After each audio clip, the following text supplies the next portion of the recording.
All right. That's the way government's supposed to work. Thank you. Once again, he was bored himself. He passed the whole agenda. You weren't there. Reading all this stuff. Okay. Yeah.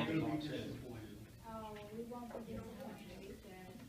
Yeah, there you go. Well, it was a trap door.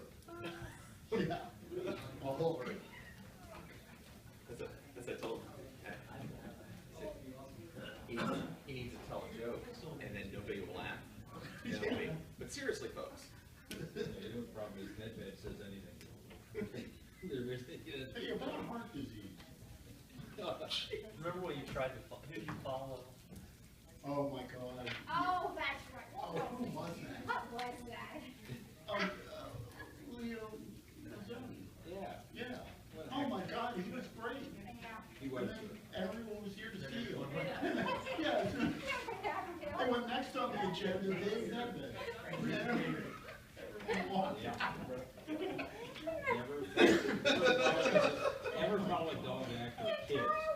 I mean, if it wouldn't fool to less people. Oh, my God. And then stand up there, the whole room was filing out. You know, this was his story that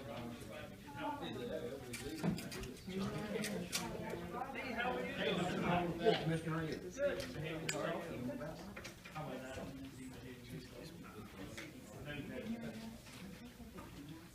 I can't get enough sleep at night. Yeah. I know there's sponsored ads that they're Well, maybe that's it, maybe you can sponsor that. Yeah. Yes, thank you. Yeah, I had to talk with proclamation training. So that's it's there, perpetuity now. Okay. I bet you the gas station's gonna replace it. Oh, they're doing it too. Hey, you were calling Gregory to have bring your guitar and play us something. Little concert, huh? Yeah.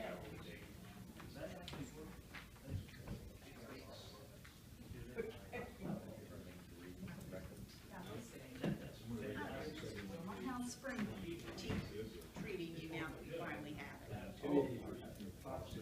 You go, Jordan. I tried this, my first couple of years I lived on the hill, I tried the deer year. Oh, You can't have it. I know, yeah, I have deer too. We grow herbs and that's all I grow herbs and pots. We got about, Is I that would why say, my French trade? about 30 or 40 years right there in Conservation Park. And make the round. And right now. The other day, I'm coming through the park and car in front of me stopped. I stopped and looked at 7 of them trading across my right there. Just ever. They are. I live on Brandon Road and they're everywhere here. Yeah. That's What? Are They you get operating killed, the but camera? that's about it. I tried, but I can't figure out how to make it. Williams, come on down. Yeah.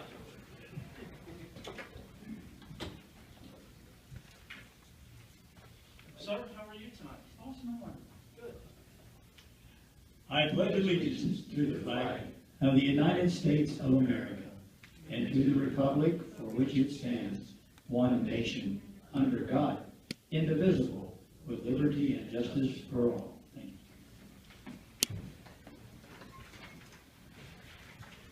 Good evening, gentlemen. Are there any additions or deletions to the agenda?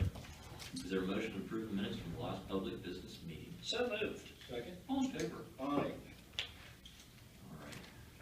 Item number 1 is a presentation, starting off the evening. It's Fair Housing Month's 50th anniversary. Well, 2 minutes, Dave. Yeah. We're on the clock, Dave. I'll be quick. Yes, Commissioners, it's actually 50 years ago yesterday the Fair Housing Act was signed, and we honor it every year at this time, this month, as part of our fair housing plan that we've adopted. An interesting little note is that the National Museum of American History down in the Smithsonian Mall has set up an exhibit starting January 1st called These Walls, Within These Walls. And it actually has the pen from that Lyndon Baines Johnson used to sign the act on display down there, along with the history of behind the act. And at this point, that's really all I have to say. It's a good act that we espouse, support. Commissioner. Great. Very good, sir. Was you at the first anniversary? No. No. How many people here in Allegany County are taking advantage of it? Well, I would say the whole idea is that it keeps people from being imposed upon. So it's one of those things that's probably hard to measure. That's a good story, I understand. Well, we have a presentation. Okay, appreciate it, Commissioner. Please. This is part one of the The Dave Metro. Dave Nedved Show.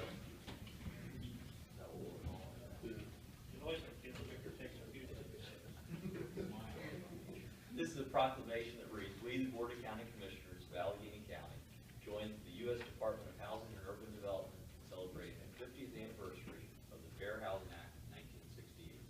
The act guarantees the right of all Americans, regardless of race, color, religion, national origin, sex, familial status, or disability, to live in the neighborhood of their choice. Whereas the act protects individuals from discrimination when they're renting, buying, or securing financing for any housing. Therefore, we do hereby proclaim April 2018 as Fair Housing Month in Allegany County and urge all citizens to join in creating and promoting equal housing opportunities for everyone." That's signed this 12th day of April 2018, signed Board of County Commissioners Bill Valentine, Creed Brody, and Jake Shea.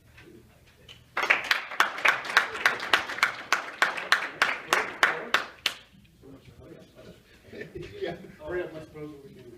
All right.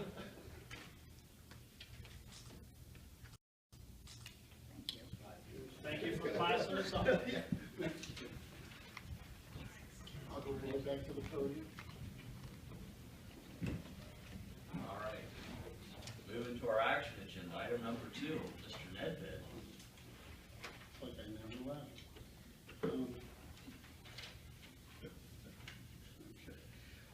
Commissioners, the Maryland Community Development Administration, CDA, provides financing for the Maryland Mortgage Program to each county through the sale of tax-exempt bonds. This program provides below-rate mortgages for home ownership to the residents of Allegany County. All of Allegany County is considered a targeted area, which means one does not have to be a first-time buyer. That's all right, it'll go away. Does not have to be a first-time home buyer to participate in this program. The 2018 sub-allocation for Allegany County is $2,571,254 in total. 2 million, I'm saying. I was just saying, wow, I ain't gonna buy much behind. No, I'm saying it. That's Got thrown off by the phone. 2,571,254. Thank you, Commissioner. You can visit the website at mmp.maryland.gov, and that can explain more about it. Since Allegany County is a targeted area, current income limits to qualify are $111,000 for 1 or 2 persons in a household, with an increase to $129,500 for a family of 3 or more. The maximum acquisition cost is $310,211. So pretty much you can see with the income limit being $111,000 and the acquisition cost being $310,000, pretty much any house and any person is going to qualify. Wow, except Creed's. Yeah, except, you know. You can buy all the Lord's house. The program is accessed through various mortgage lenders throughout the state of Maryland, but in Allegany County, the participating lenders are BB&T Corporation and First United Bank and Trust.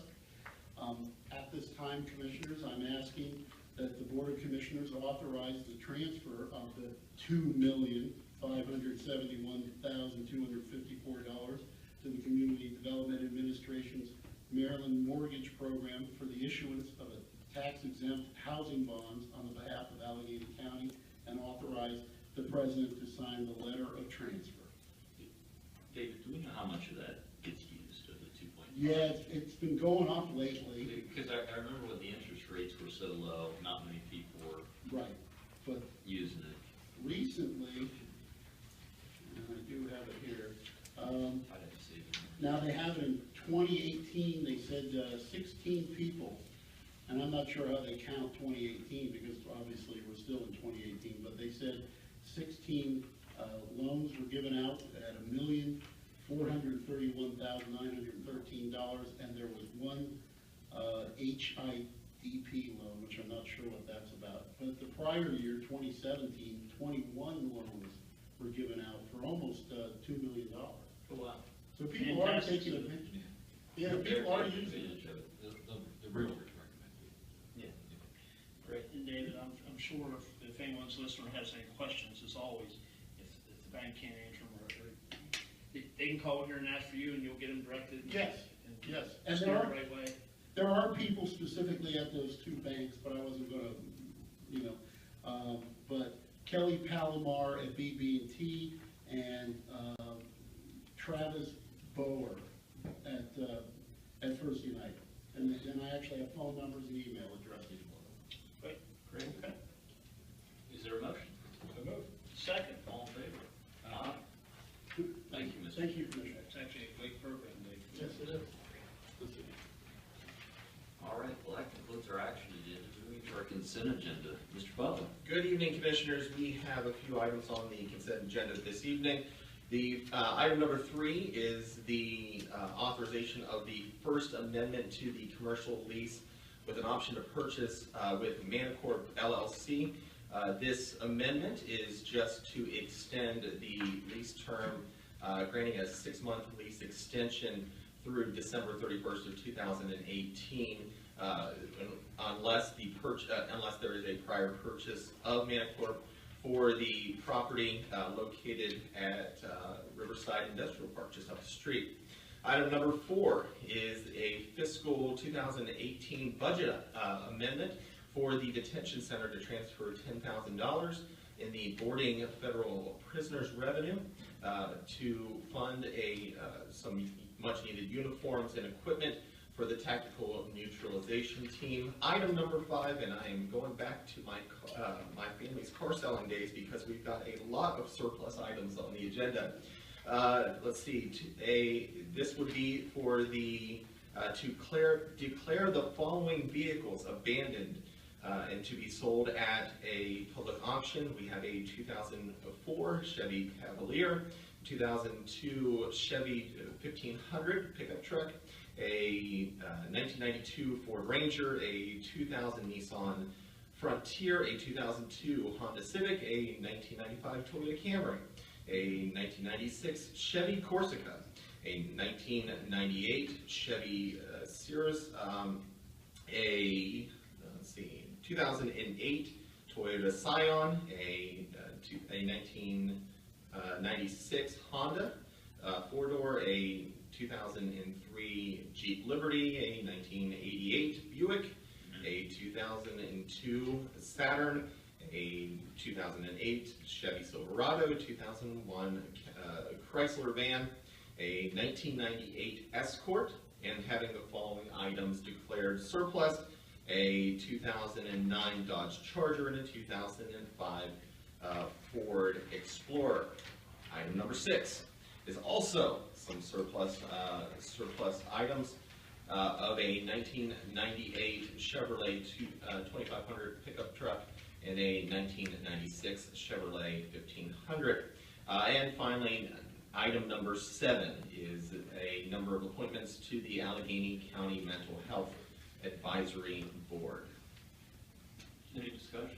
There is. this, I'll make a motion so we can get this into discussion, so we accept the consent agenda. There's something that I don't know if we can do or not with items 5 and 6. One time the state of Maryland, before they actually surplus anything out to the public, they gave the counties the option to come and look, and we actually at one time was able to pick off some good things. I wonder if we could ask the same of our municipalities if there's anything of interest that could use them or help them with before we make these. I don't know what for shape this stuff is. All you've Maybe done, junk. all you're doing is authorizing the sale at auction, and the last couple just declared surplus, so you can do whatever you want with surplus. But if somebody came in, the government entity, you certainly Right. are able to say, take that off the auction, give it to Lebanon County or Right. Roxbury. Something like that. Would you guys be okay with that? Absolutely. We'd send them around and Yeah. show them and give them a day to come down and look and Most of see. these are garbage. Yeah, but you know, if there is something there is some use. We actually transferred a fire truck to To London Company like that. the Barton and Westernport. And not only municipalities, but we ought to distribute this list to our volunteer fire companies, a lot of them, the times they're looking for a chase car or something like that they can't afford, so. Something will help. But Make some use of these vehicles. thank you, Mr. President, for letting us discuss that. And I think Brandon could take the, the Toyota Scion for his county car. Thank you, Commissioner. But greatly appreciate that. Did you want to read all those VIN numbers? No, sir, we'll let that one alone. The Nedved do that. All right. Yeah. He's good at that. Yeah. All right, there's a motion, is there a second? Second. All in favor? Aye. Thank you. All right. Mr. Butler, any further comments? I just have one. We are very, very pleased to announce that tomorrow, our wonderful team at Economic Development is releasing the RFP for the county's Economic Development Strategic Plan. This is a plan that the commissioners, you approved back, I believe, in the June, July timeframe of last year, and we are very, very glad to get this underway. Great. Mr. Rudd? Yeah, one comment I would have is, of course, everybody's aware of the county suing the various opioid companies and distributors. Actually finished reviewing the complaint. It was 171, 172 pages. Very lightly, actually, educational about what's being pulled by these characters. It'll be filed, obviously, in federal court. It'll be a public record. Once that's done, I'm going to get permission from council to let us put it on our website in case anybody's interested in reading it. It's very interesting what these companies have done to conspire to basically create the opioid crisis we're having in this country.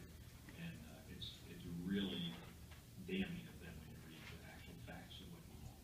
So I think the public should know. That's a good idea. Anyway, so just let you know. Thank you, Mr. Rudd. Mr. Valentine? Something real quick, there's a new program available in Allegheny County. The state has actually set aside a fairly sizable chunk of funding for income-eligible K through 12 students to attend non-public schools. And we've got schools here in Allegheny County that will be participating: Bishop Walsh, Calvary's, Lighthouse, and Beginnings. So this is a great opportunity for some of these students, and we do have the information of how you apply and all posted on our website. People interested need to take a look. I think all the applications have to be in by May 21st, so this may be something some people would be interested in looking at. They would pay the tuition for the students in these private schools. Great. Mr. Birdie? Good, yeah, I'll keep this fairly short. Now that everyone's out of session, we had some good news on something I was looking into, was the ATV snowmobile bill passed in many Garrett counties. Anyone has any questions on that, come and see me, because there was a lot of miscommunication out there on what was actually going on. That had someone say that's just the county trying to figure out a way to make another tax for any ATV come into the county. That is absolutely not true. This is just wanting to use it for basic crossing of the road or going to a trailhead or to hunting. Or there will be a registration process will get worked out, because we'll have to do a code bill to authorize the sheriff to offer this sticker. And there'll be some stipulations of what type of bike, this and that, more to follow. I just want to thank Senator Edwards for all his hard work on that. The second thing is we have a little company in town in LaVale that relocated here several years ago. Adam is familiar with them. Jason probably is familiar with them, probably wrote them several checks. Called ART, Advanced Rehabilitation Technologies. They spray manholes and stuff. They've had a lot of work here in the area. 3 weeks ago, they run an ad in the paper trying to get employees. Starting wage was $18 an hour. Most of it's prevailing rate, so anywhere from $28 to $30 couple dollars an hour. They work anywhere from locally to Richmond to Philadelphia, no further north or west than Philly for this crew. They had 6 applicants. The guy come in that owns the company, they interviewed the 6 applicants, and their superintendent in the local area. None of them showed up. And he said, this is without a doubt the hardest area he's ever tried to hire people in. So he called me that night. We found him one person. And I thought, well, this is an area that we get banged on constantly for unemployment, good jobs. This was a job that required no experience. You show up, it's $18 an hour, the guy will put you to work instantly. And out of the 6 people that did apply, none of them showed up. And I was embarrassed, because I thought, that's all we ever hear of. We need more jobs, we want jobs, this and that, and then when there are offered, can't get no one to take them. So that's just something I had to get off my chest, because that really bothered me. These ain't jobs that require anything, it just requires you to be able to walk, talk, and do general labor, and nobody showed up. So, thank you, sir. All right. Earlier in the day, we had our first budget work session, and so I think the easiest way to describe it is things are tight this year. We have basically decided to flat fund all of our outside entities, with the exception of the sheriff's office. We've allocated funding for 2 new positions for that. The budget looks like it's increasing more than it is. A big part of that is open space funding, which went up by $500,000. So that's just a pass through that we get from the state, and so our budget's $500,000 larger, but it's actually we're getting that money back from the state. And the other big piece of it is Frostburg EMS. It's extremely expensive, about $1.9 million a year. So we've gone from 0 to 1.9 million in one budget cycle. So that's really where the pressure on the budget's coming from. And if you take out those 2 items, or the increase is about 1.2 million without those 2. So we're still right where we need to be, but we have some costs that are baked in there, in addition to the additional money on the EMS radios. So besides that, we would be in better shape, but I think we're pretty confident where we are now, and we have good estimates of revenues coming in and that kind of stuff. So stay tuned. There'll be public hearings and opportunity for comment moving forward. Okay. With that, we have one person signed up to speak this evening. We have Mr. Kenneth Wilmot. Welcome. Good evening. I'm Kenneth Wilmot, live at 513 Ford Avenue. I'd like to express my 2 cents on the opioid in the drug business and problems with it. All the money in the world, all the talk in the world is not going to solve the drug problem that exists here in the United States. We have allowed the criminal element to take over. They operate as they just about very well please. I would estimate that law enforcement is outnumbered about 1,000 to 1 when it comes to criminal element. But the whole thing in a nutshell is, there's no saying. You can't kill a snake by stomping on its tail. And that's exactly what our government and everybody's doing. After a person is addicted, people selling all this stuff, it's too late. I happen to know that down south end there's one person, he's been resurrected 3 times.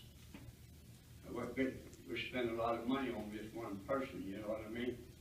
But anyway, many years ago, China had a problem. I mean, a huge problem with opium. Just about everybody in the country was a dope addict. They solved the problem very simple. They said, if you're dealing in drugs, you get the death sentence. And it didn't take long before they cured and cleaned up the drug business in China. I hear today they still got a little problem, but they're still working on it. My personal opinion is we are absolutely too soft on criminals and drug addicts, or not addicts, but the people selling these drugs. If we catch these people selling drugs, 30 days to the day, they should be 6 feet under. The death penalty needs to be applied. We have allowed the bleeding hearts in the United States to take over, and that common sense tells you that, you know, these people selling drugs make $10,000 to $12,000 a day. They're not going to be rehabilitated to take a job making $10 an hour. So I would recommend if you guys go down state or any place, tell them, say, hey, the American public wants the death sentence. We are tired of our homes are not safe anymore. It's not safe for our young people out on the streets anymore. It's not safe for mothers, young mothers who go up to the mall because there's some character hanging around up there looking for an opportunity to catch somebody and rape them or steal the car. There was a day in this country, if you stole a man's horse, you was a horse thief, and they hung you from the horse. Today, all you read about is carjacking. People's cars get carjacked.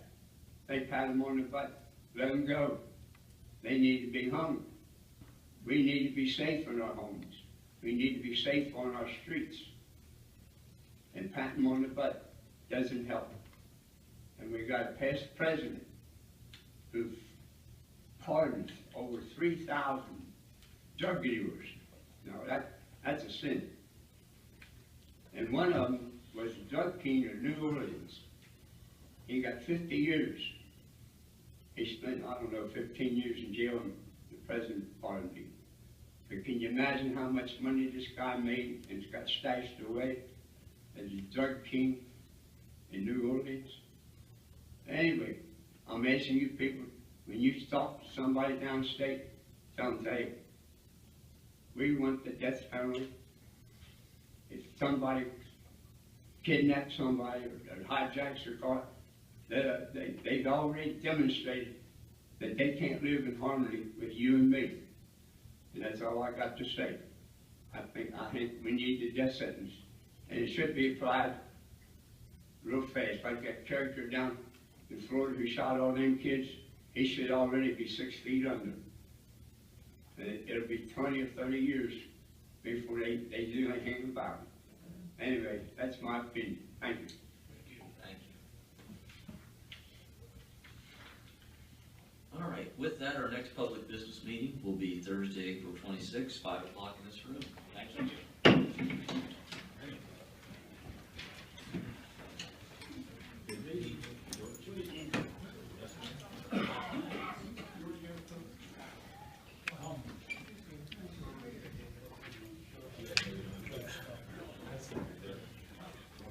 Oh, you